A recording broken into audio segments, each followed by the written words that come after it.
ഇവര് പോയി ഗോൾവർക്കർ എന്ന് പറയുന്ന ഒരാളുണ്ട്, നാരായൺ ഗോൾവർക്കർ. ഇയാളെ ഇവര് വിളിക്കുന്നത് ഗുരുജീന്ന.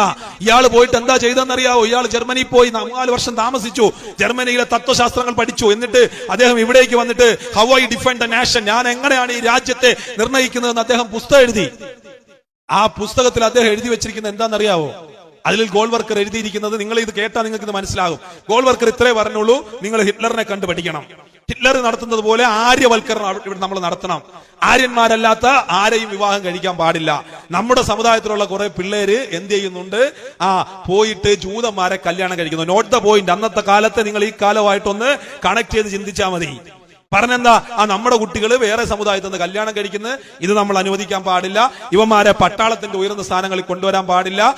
ഇവരെ ഒരു സമയം കഴിയുമ്പോഴത്തേക്ക് ഇവർക്ക് പൗരത്വം ഇല്ലാതാക്കണം. നമ്മളുടെ രക്തത്തിന്റെ വിശുദ്ധി നിലനിർത്താൻ വേണ്ടി ഇവരുമായുള്ള എല്ലാ ബന്ധങ്ങളും കച്ചവടങ്ങളും അവസാനിപ്പിക്കണം. ഇവരെ തടങ്കൽ പാളയത്തിലേക്ക് കൊണ്ടുപോകണം.